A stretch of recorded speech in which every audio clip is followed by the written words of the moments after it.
게다가 지금 여권 관계자들 중에 이 이름 안 자기 이름 안 나오면은 사실 그 사람은 실세도 아니었다. 이 정도 소리까지 아무런 힘이 없는 사람이다. 이 정도 얘기까지 지금 나오는 상황인데 보세요. 홍준표 시장한테도 뭐 깨끗하게 검찰이 전부 다 정리해라 그랬더니 페이스북에다가 명태균 씨가 네가 더 곤란할 텐데 그래도 되겠냐 막 이렇게 협박하고 이런 식의 지금 얘기가 한두 개가 아니고 김재원 씨하고도 계속해서 왔다 갔다 공방하는 걸 보면 그것부터 이야기할까요? 난리 났어요 지금. 예.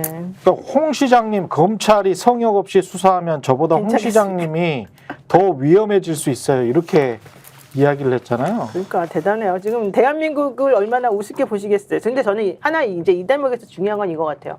솔직히 명태균 씨는 본인이 하는 직업이 본인이 생계를 유지하는 방법이 본인이 뭐 그림자라고 하지만 어쨌든 정치 브로커라는 거 아니겠습니까? 그리고 뭐 여론조사 연구기관이라고 하는 걸 하나 가지고서 그 동네에 있는 수많은 정치와 관련돼 있는 사람들 혹은 내지는 어떻게 하면 줄 한번 서서 출세 한번 해볼까 하는 사람들을 자기가 좌지우지 한다는 거잖아요. 그렇죠. 근데 그거는 명태균 씨 개인 입장에서 보자면 충분히 저는 그거는 뭐 도덕적인 걸 떠나서 그 개인적으로는 자기 일이라고 생각해요. 그래서 저는 명태균 씨를 비난하거나 그럴 생각은 사실 별로 없어요. 문제는 명태균 씨한테 붙어서 명태균 씨가 제안하는 그 잘못된 방법을 아주 적극적으로 수용해서 이 정치판을 어지럽히고 그럼에도 불구하고 나는 국민을 위해서 일한다라는 식의 자기 기만 내지는 그렇죠. 국민에 대한 기만을 하면서 이 정치판에 들어와서 일을 하고 있는 그 사람들이 더 문제라는 거거든요. 대표적인 인물이 김진태 같은 인물이에요. 김진태 지사 같은 경우는 어때요? 검사 출신에다가 본인이 그동안 정치도 오래 하셨고 본인이 맨날 나가지고 하는 게 마치 정의의 사도인 것처럼 막 주장하고 다녔잖아요. 그렇죠. 그렇지만 현실적으로 하는 짓을 보면은 컷오프 될 것 같으니까 명태균 쫓아가서 어떻게 싸바싸바 해가지고 해달라 그러고 지금 이 사람만 그런 게 아니에요. 홍준표 시장도요. 자기는 뭐 성역 없이 깨끗이 하라고 그러면서 지금 마치 자기는 깨끗한 사람인 것처럼 거리를 둔 사람처럼 말하지만 홍준표 시장이 시장 나갈 때 이 명태균 씨가 하던 이 여론조사 기관에서 얼마나 많은 여론조사를 했는지 몰라요. 그러니까 현실적으로 홍준표만 그런 게 아니에요. 지금 여기에 이름이 올라오 뭐 안철수는 뭐 아니라고 하고 안철수에 대해서는 그냥 사진 쓰인 것밖에 올린 게 없으니까 그렇다 치더라도 오세훈 시장도 보세요. 오세훈 시장을 서울시장 만들었을 때 명태균 씨가 우리 스픽스랑 가장 먼저 전화 통화 인터뷰하면서 서울시장 얘기 나오면 끝난다 이 얘기를 몇 번을 했어요. 아 그래요? 네, 서울시장 얘기 나오면 내가 할 말이 너무 많은데 서울시장 얘기 나오면 끝난다. 그거를요 여기 앉아 있는 우리 전계환 대표하고 새벽 3시 반까지 3시간 동안 통화를 하면서 서울시장을 어떻게 만들었는지 그 당시 오세훈이 어떻게 했는지 다 말해줬어요. 아 그래요? 네, 그걸 다 갖고 있어요 우리가 사실은 스피스가. 그래서 원래 처음에는 녹음 파일은 가지고 있다. 네, 처음에는 명태균 씨가 직접 말하는. 처음에 그래서 명태균 씨가 우리 뭐 그거 공개해도 된다 그랬다가 나중에 다시 한번 물어보니까 좀 자제해달라 나중에 얘기하자 뭐 이랬는데 오세훈 씨가 지금 저렇게 정정당당하게 나는 뭐 아니다 이렇게 말할 처지가 아닌 것이에요. 게다가 나경원 씨도 마찬가지고요. 지금 원희룡도 마찬가지고요. 그래요? 이름 거론된 수많은 사람들 중에 안 낀 사람들이 없어요. 자, 명태균이라는 사람이 저희는 옛날에 천공이라는 사람하고 자기 비교하는 걸 되게 싫어하더라고요. 천공이 지금 쏙 들어갔죠. 천공은 그냥 아무런 근거도 없이 마치 역술 뭐 내지는 뭐 무속 이런 걸로 한 것처럼 하지만 명태균은 자기는 과학적 근거 가지고 한다고 주장을 하는 사람이고요. 여론조사 하니까. 나는 천공하고는 급이 다르다고 좀 주장을 하고 있거든요. 그러니까 오히려 천공처럼 그렇게 무속을 기준으로 해가지고 기반으로 해서 한 사람들에 대해서 뭔가 본인이 조금 그 거부감을 가지고 있는 사람들 그런 정치인들 말고 나머지는 전부 다 명태균한테 붙었다고 차라리 보는 게 더 훨씬 편할 수도 있어요. 근데 그 생각해 보면 김진태 강원도지사도 소문이 뭔가 있어야 명태균과 김건희 씨가 서로 굉장히 친하다. 그게 있어야 명태균의 말을 믿고 명태균이 이게 근데 사실로 확인은 된 거예요. 명태균이 김진태는 당연히 부인할 거 아니야. 김진태를 연결시켜줬고 전화를 해서 거의 김진태가 뭐 빌다시피 해가지고 이게 된 거다. 요거는 그런 소문은 사실은 많이 있었거든. 옛날부터. 명태균이 드러나기 전에 그런 소문은 많이 있었는데 일단은 나는 이게 만약에 그랬던 소문이 사실이라면 거기에 이제 명태균이 끼어 있었던 거라면 뭐 김진태든 박한수든 누구든 간에 누군가로부터 뭔가 이야기를 들었을 거 아니야. 명태균과 김건희가 친하다는 이야기를. 그러니까 그거에서 여의도식으로 생각을 해보면 상징적인 사건이 윤한홍을 꺾었다라는 거일 거고 그게 굉장히 신화화됐겠죠. 왜냐하면 당시에 뭐 누구도 사실 윤핵관들을 어떻게 못할 때였는데 윤핵관이 꺾인 거잖아요. 근데 윤핵관을 꺾은 힘이 뭐냐? 그게 정권 초기 때 당 대표도 아니고 뭣도 아니고 하니까 그게 굉장히 신화적이 됐을 거고 지금 이제 뭐 노정면 의원의 문제 제기가 그런 맥락 속에 있다고 보는데 그러면 명태균은 어떻게 힘을 얻었냐라는 거에 놓고 보면 명태균이 어떤 여론조사 업체를 했었다는 거고 그 여론조사 업체가 윤석열이나 이준석 선거에도 도움이 됐었다라는 것까지가 지금 보도가 된 건데 그거는 공개된 여론조사고 그러면 공개되지 않은 여론조사를 통해서 결국엔 그 의사결정을 할 수 있는 사람에게 영향을 미쳤다라는 추정이 가능한 거잖아요. 그럼 그건 결국에 지금까지 드러난 라인으로 보면 김건희 여사한테 영향을 미쳤다라는 거잖아요. 그러면 많은 사람들이 지금 엮여 있는 이유 중에 하나가 뭐냐면 김건희 여사가 그런 방식의 어떤 정보 접근을 통해서 뭐 판을 정리하고 이러면 사실 이제 그게 어쨌든 그 여론조사라는 게 그래도 뭐 편향성 있고 어떤 게 오염이 돼 있다고 하더라도 어쨌든 객관적인 어떤 데이터나 이런 것들을 근거로 한 거였을 테니까 사실 그런 거고 그래서 지금 중요한 게 또 한 가지 포인트가 이제 뭐 어떤 분들은 왜 그렇게 뭐 언제 만났냐 누구를 소개로 알게 됐냐 이거를 따지느냐고 하는데 지금 중요한 거는 결국에 이제 경남 쪽에서 활동하는 명태균이라는 인물을 김건희 여사 어떻게 알게 됐느냐 이게 이제 그래서 중요한 포인트인 거죠. 그러네요. 결국은 요약해 보면 김건희의 간택, 명태균의 능력이네. 명태균이 일종의 능력이 있는 거야 이 사람이. 근데 이게 웃기는 게 명태균 씨 주장은 그거였어요. 내가 김건희 여사를 어떻게 알게 되었느냐. 김영선을 통해서 알게 된 것이다. 근데 김영선한테 내가 소개해달라고 그래가지고 김건희, 윤석열을 알게 되었다. 근데 알게 된 순간부터 이제는 김영선보다는 나하고 훨씬 더 이분들이 친하게 되었다. 친하게 된다. 네, 이제 이 얘기를 해요. 친구의 친구를 사랑했네. 예.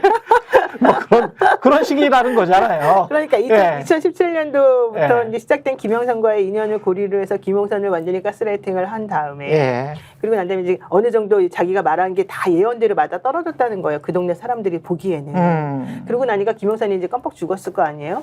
그런 상태에서 김건희, 윤석열이 이제 대통령이 되기 위한 빌드업을 이제 하고 있었는데 먼저 자기가 딱 꽂은 거예요. 찍은 거예요.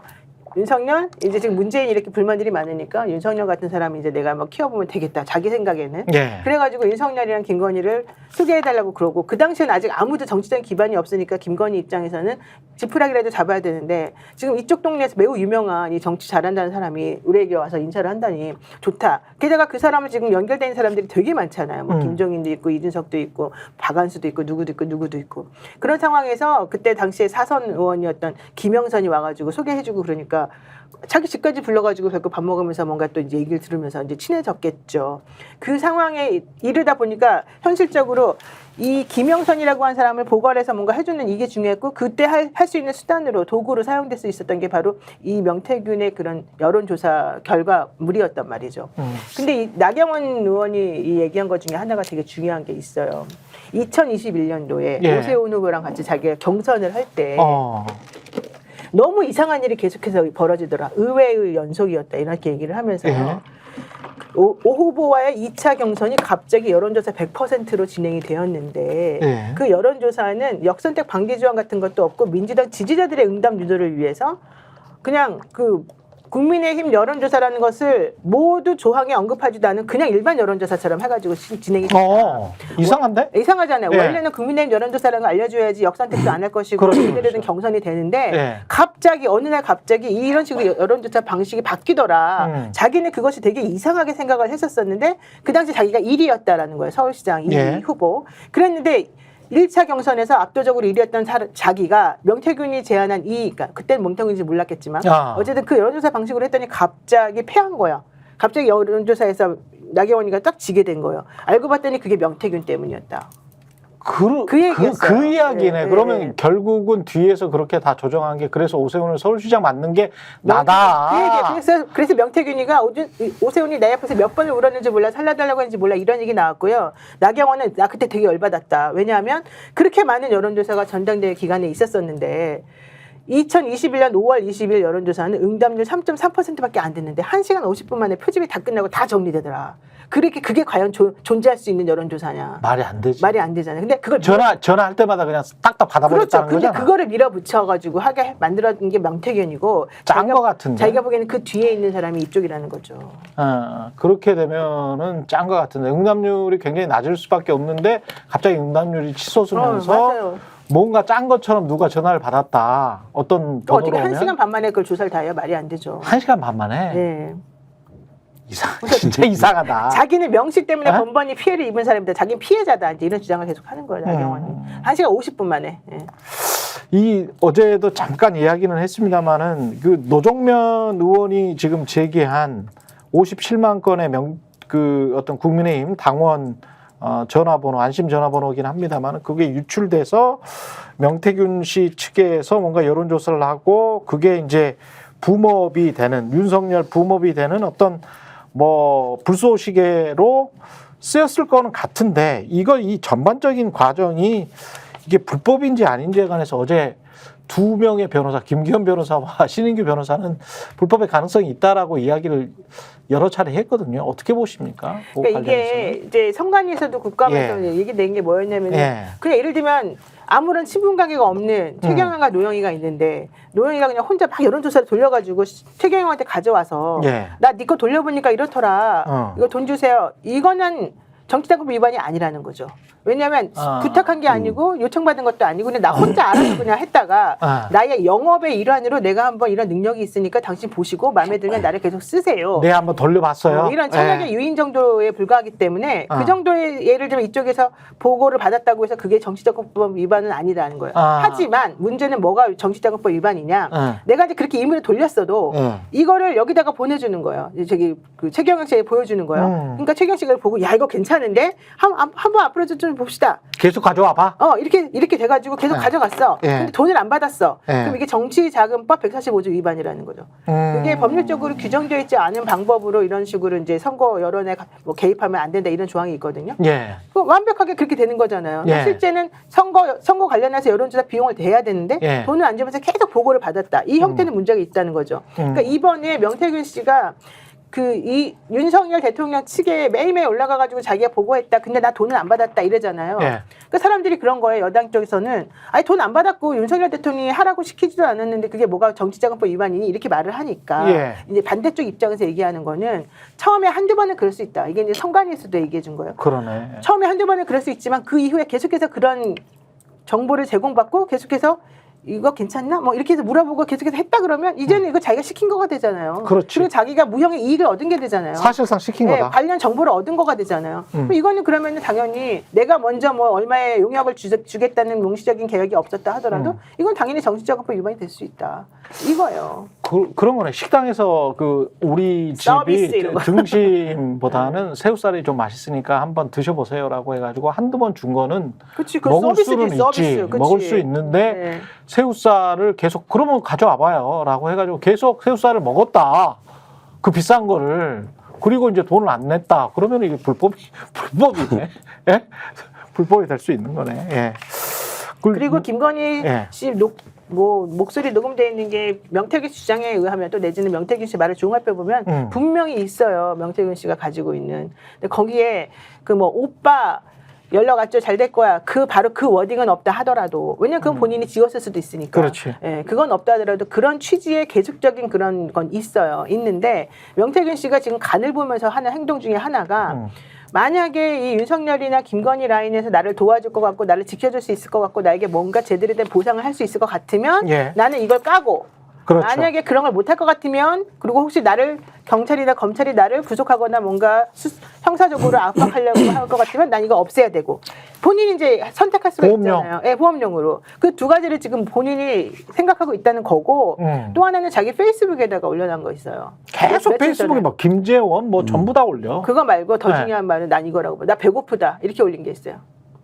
며칠 전에? 며칠 전에 나 배고프다 이렇게 올려요. 나 배고프다. 이게 왜 중요하냐면 지난번에 스픽스 정기현 대표랑 우리 역전의 우산을 할 때 인터뷰를 직접 했잖아요. 우리가 명태균 씨랑. 근데 명태균 씨가 마지막에 뭘 말하냐면 자꾸 뺀질뺀질 미꾸라지처럼 빠져나가다가 마지막에 한 말 중에 하나가 뭐냐면 반정 카드가 있습니다. 이렇게 처음에 얘기를 하고요. 아. 그다음에 민주당이나 진보는 우리들한테 접근하는 방식이 잘못됐습니다. 이렇게 얘기를 하고요. 그리고 난 다음에 페이스북에다가 올려놓은 글이 바로 나 배고프다예요. 자기가 그때 뭐 가스비가 뭐 어쩌고저쩌고 막 이제 이런 얘기를 했는데 솔직히 나는 가스비가 그렇게 밀려가지고 이 사람이 힘들 거라고 생각하진 않고 이건 그냥 하는 말인 것 같은데 예. 페이스북에다 그렇게 올려요. 당신들은 태양 정책을 써야 되는데 왜 안 하냐. 나 지금 너무 배고프고 힘든데 왜 나 신경 안 쓰냐. 난 반전카드 가지고 있는데 이 말의 뜻을 왜 못 알아듣냐. 답답하다. 이 얘기를 계속 하거든요. 그러면서 페이스북에 명확하게 써요. 나 배고프다. 한번 여러분이 지금 명태균 씨 페이스북 한번 들어가 보세요. 거기 보면은 아주 정확하게 아주 간결하게 딱 정확히 나와요. 그래서 제가 그걸 보고서 깜짝 놀랐는데 그러면 이거는 뭔가 나한테 이거요. 어떤 그 법적으로 안전한 어떤 휴식처를 제공을 하고 민주당이 그럴 수만 있으면 자기가 그리고 언제든지 바뀔 수 있다는 거야. 그렇지. 스스로가. 그리고 이제 뭔가 앞으로의 장래나 미래의 어떤 먹거리까지 제공을 그렇죠. 해준다면 그렇죠. 그런다면 나는 바꿀 수 있다. 봐요. 배고픈 병사는 창을 들고 나가 싸울 수 없다. 이렇게 씁니다. 그러니까 자기가 지금 배고프다는 거예요, 자기가. 그리고 나는 반전 카드도 있고 난 다 있어. 나에게 모든 걸 다 있는데 이걸 내가 공개하느냐, 이걸 없는 걸로 만드느냐 다 내 마음이야. 다 내가 할 수 있어. 이 얘기잖아요. 배고프다는 얘기. 드러내놓고 해버렸네. 배고프다는 얘기를 한두 번 하는 게 아니에요, 이 사람이. 그때 통화에서도요, 나 너무 힘들어요. 왜 민주당은 접근을 이런 식으로 하는지 몰라요. 나 지금 가스비 몇 개월 밀렸어요. 이 얘기를 계속 하거든요. 이 얘기는 뻔해요. 왜 나를 치냐? 나는 뭔가 내놓을 자세도 있다. 나는 나한테 도움을 주면 얼마든지 내놓을 수 있다. 나는 자료를 이렇게도 할 수 있고 저렇게도 할 수 있다. 가지고 있는 자료를 없앨 수도 있고 가지고 있는 자료를 공개할 수도 있다. 이게 반전 카드다. 지금 그 얘기잖아요.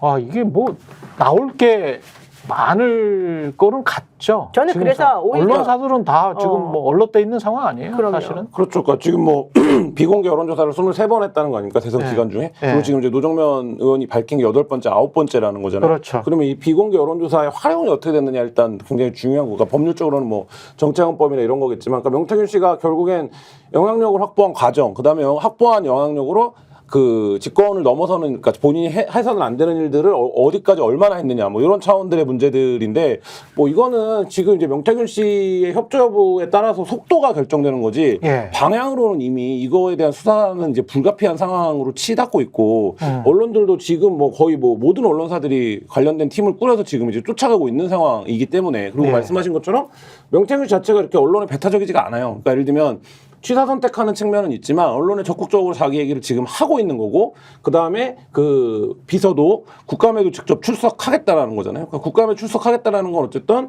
본인이 들고 있는 것들을 공개를 하겠다라는 입장이기 때문에 사실 이 사건은 이제 뭐 시작되는 상황이라고 봐야겠죠. 이 말은 그 배고픈 병사는 창을 들고 나가 싸울 수 없다라는 이 말 위에 이틀 전에 이 말은 김연아 평론가 어떻게 해석해야 될까요? 김영선 의원님을 통해 만난 분은 김종인 위원장님과 이준석 대표님, 오세훈 서울시장뿐이다. 이게 만약에 진실이라면 나머지는 본인이 개척했다 이런 말인가?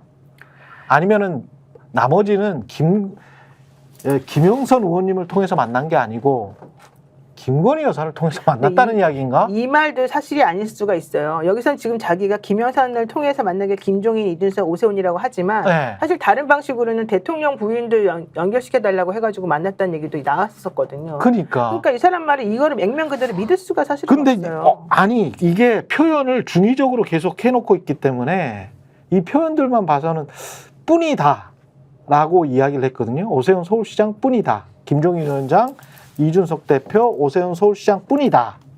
그리고 여기에서 특별히 님자를 붙인 사람은 김종인 위원장님, 이준석 대표님이에요. 오세훈하고는 결별했다는 거지. 나머지 사람들 홍준표랄지 이런 사람들한테는 님자를 안 붙여. 근데 김영선 의원이 명태균을 윤석열 부부에게 소개시켜줬다라는 건 이미 좀 알리바이가 깨졌어요. 그러니까 왜냐면 본인은 7월이라고 얘기를 계속 하고 있는데 김종인 위원장은 6월 28일 날 이미 명태균 씨 폰으로 전화가 왔었다라는 거잖아요. 그렇죠. 그리고 7월 4일 날 동행해서 왔다는 거잖아요. 네. 만나는 자리에. 그렇다라고 보면 그 이전부터 사실 이제 신뢰관계가 형성됐을 가능성이 그렇지. 높고 그렇다면 지금 이제 김영선 의원도 뭐 본인이 소개시켰다고 얘기는 하고 있지만 사실 이제 김건희 씨 얘기하신 것처럼 뭐 그런 추정일 텐데 김건희 그러니까 윤석열 총장이 그 현직에 있으면서부터 어쨌든 대선 후보로 부상을 하고 당에 들어가지 않은 상태에서 진행 기간이 꽤 된단 말이죠. 그러면 그 기간에도 어떤 정치적인 판단이라든지 여의도와의 소통이라든지 아니면 이런 부분들에 대한 어떤 뭐 참모가 필요했을 거잖아요. 그러니까 뭐 그런 관계 속에서 명태균 씨가 언제 자리를 잡은 거냐 이게 이제 굉장히 중요할 것 같고 그런 그 자리 잡은 시점에서 놓고 보면 이후에 윤석열 후보가 그 공식적으로 이제 후보가 됐을 때 뭐 전화번호를 넘겨받고 그 전화번호를 통해서 비공개 여론조사를 하고 네. 이런 정보들이 또 어떻게 제공된 거냐 뭐 이런 것들이 이제 다 연결되어 있는 이슈들이죠. 야, 이게 뭐 실타래인데 이렇게 확 풀 수 없나? 명탐정 김민하 평론가. 확 안 풀려요? 명탐정은 아니고 명탐정인 게 문제가 아니고 뭐 너무 정확해 저분은. 지금까지 뭐 여러 가지 얘기가 나왔기 때문에 풀어봐봐. 여러 가지 얘기가 나왔기 네. 때문에 네. 종합하면 네. 대략의 그림은 뭐 다 그려진다고 봅니다. 아, 대략의 그림은 다 그려져 있어요. 그렇죠. 그려져 있는데 좀 더 우리가 명확하고 구체적으로 해야 될 것 같은데 그게 언제부터 어떤 영역 요 지금 보면 캄보디아 순방 때도 보면 무슨 앙코르와트 안 간 거 조심하라고 했다는 거잖아요. 이건 상당히 주술적인 영역이잖아. 근데 이제 그거를 조심하라고 조언을 했다라는 건데 JTBC 보도에 따르면 조심하라고 했다. 그래서 여사가 감사하다라는 의견을 표했다. 그래서 앙코르와트를 안 간 거 아니냐 이렇게 이제 사람들이 의심하는 거죠. 앙코르와트를 안 가고 그 사진을 찍은 거잖아요. 예. 아이 심장병인지 그 아이를 안고 찍은 거. 그래서 그 장경태 의원이 무슨 뭐 조명을 썼네 안 빈곤 썼네. 포르노 그거. 예. 그런 이야기인 건데 앙코르와트에 돌아가신 분들이 많은 무덤이죠. 그게 집단 무덤 같은 거죠. 뭐 그 나라의 대표적인 유적이니까 네. 뭐 무덤이다 이렇게 얘기하 뭐 성격으로 따지면 그렇겠지만 그렇죠. 어쨌든 그 나라의 대표적 유적인데 네. 그런 건 그런 거라고 봐야죠. 명태균 씨가 그런 얘기까지 왜 하냐라고 보면 야 내가 그 정도 영향력이 있었어. 그러니까 내가 공식적으로 그게 이제 여사 혼자 가는 일정이 아니라 거기 순방 같이 온 다른 나라 정상들 이제 부인들이랑 같이 가는 일정인데 내가 말 한마디 하면 그런 거 다 틀 수 있었어. 이런 과시 속에서 나오는 얘기들이거든요. 그러니까 그게 초창기에는 명태균 씨가 뭔가 주술적인 연결이 있는 거 아니냐 이렇게 봤는데 제가 지금 뭐 사건이 조금 흘러오는 과정에서 명태균 씨의 그런 언급들을 보면 사람들이 계속 이제 의무로 취재를 하니까 의문을 갖잖아요. 네가 뭔데 그렇게 센데? 뭐 이런 의문을 갖잖아요. 기자들도 속으로 막 얘기를 하면 그러면 이제 그런 얘기들을 명태균 씨가 가감 없이 하는 것 같아요. 그러니까 내가 이런 것도 했었다. 이런 과정에서 본인의 기억 속에 있는 일들을 얘기하는 거고 그거는 뭐 사실 명태균 씨가 그렇게 얘기한다고 해서 대통령실이 정색하고 그걸 해명한다든지 뭐 이런 게 불가능하잖아요. 그러니까 그런 것들에 있어서 하는 것 같고 본인 주장에 따르면 뭐 2달 내내 전화가 왔었다는 거 아닙니까? 아침마다? 그러면 사실 사람이 만약에 그 명태균 씨의 말이 절반의 사실이라도 있다면 뭐 수십 차례 전화 통화를 한 거잖아요. 그 바쁜 와중에도. 그렇다라고 하면 뭐 별의별 얘기 다 했겠죠. 별의별 얘기 다 했을 거고 명태균 씨가 뭐 폰을 3개가 있었는데 4개가 있었는데 지금 그러고 있는 거 아닙니까? 6개 있다 그러던데 네. 원래는. 그러면 그 명태균 씨 같은 사람이면 그거를 다 녹음을 해두었겠죠. 녹음을 해두었을 거고 저장이 났죠. 예, 지금 상황이 이렇게 되면 어딘가에 백업을 해놨겠죠. 그러니까 그렇겠죠. 당연히 그럴 거고 그러면 뭐 대략의 그림도 지금 뭐 만들어졌다고 얘기하는데 수사도 사실 맘만 먹으면 뭐 별로 지금 뭐 다 이미 노출이 오픈이 된 상황이기 때문에 사실 이제 수사 당국 입장에서는 지금까지 상황만 놓고 보면 앞으로 수사는 오픈북 시험 같은 거가 되는 거잖아요. 오픈북 시험이네. 명태균 씨 진짜. 핸드폰만 가져오면 되는 거고 강혜윤 씨가 핸드폰에 다 있다는 거고 하는 거면 그럼 그 핸드폰 5대만 지금 확보하면 네. 그 기억해 보시면 박근혜 박근혜 대통령 탄핵하는 수사가 이루어질 때 굉장히 수사 구조가 복잡했습니다. 왜냐하면 여기에는 대기업이 껴있고 국정원이 껴있었기 때문에 그렇다. 그 부분에 대한 자료를 확보하는데 상당한 명분과 이 수사들이 필요하고 그렇기 때문에 굉장히 수사 더뎠어요. 그리고 조직적인 저항도 있죠. 예를 들면 기업과 국정원은 기관이기 그러네. 때문에. 근데 이거는 지금 그런 구조가 아니에요. 그러니까 말하자면 그때에 비해서도 훨씬 더 퇴행적이고, 그러니까 그때는 최소한 뭐 그것이 더 나쁜 범죄다 뭐 이렇게 얘기할 수는 있겠지만 어떤 말하자면 공식적인 틀은 있었다. 있었는데 거기서 그래서 권한을 행사한 게 직권남용이냐 직무유기냐 뭐 이런 걸로 다퉜던 거잖아요. 예. 근데 이거는 사실 이제 그 단계를 생략해 버렸어요. 왜냐하면 명태균이라는 인물 하나가 갖고 지금 드러난 의혹만 놓고 보면 공천 개입도 하고 불법적인 여론조사도 하고 그 다음에 뭐 의원한테 세비도 절반 받고 이런 것들이 지금 이루어진 거고 그게 다이렉트로 말하자면 여사의 뭐 예를 들면 힘을 얻고 여사의 신뢰를 갖고 있는 어떤 공적 지위가 있는 사람하고 소통을 해서 그게 된 게 아니라 예. 그냥 여사인 거잖아요. 지금까지 그렇죠. 드러난 그렇죠. 의혹으로 놓고 보면 그러면 사실 이거는 거의 뭐 수사기관 입장에서는 오픈북시형 같은 문제가 된 거죠. 저는 제일 황당한 게 그거였어요. 명태균 씨가 말한 거하고 이준석 의원이 사실은 거기서 플러스를 해줘가지고 전 이거 사실이라고 보는데 윤석열 대통령이 아침마다 전했다는 것도 황당했지만 예. 또 뭐 여론조사 보고서 갖고 오라고 한 것도 황당했지만 입당 시기를 명태균 씨가 말해줘서 했다는 게 저는 더 황당했거든요. 예. 그때 당시에 윤석열 대통령이 나 입당 언제 할까 고민만 하면서 입당 사실 안 하고 있던 타임이 있었는데 그렇죠.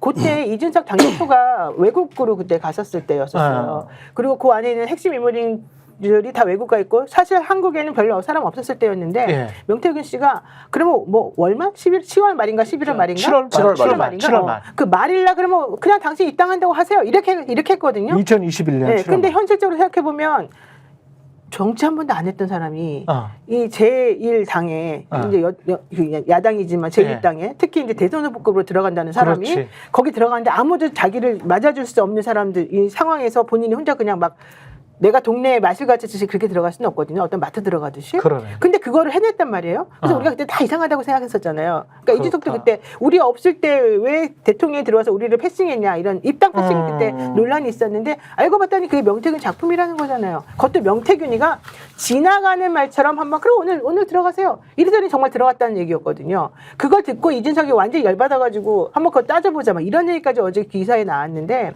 대통령은 그만큼 이 말의 뜻은 무엇이냐.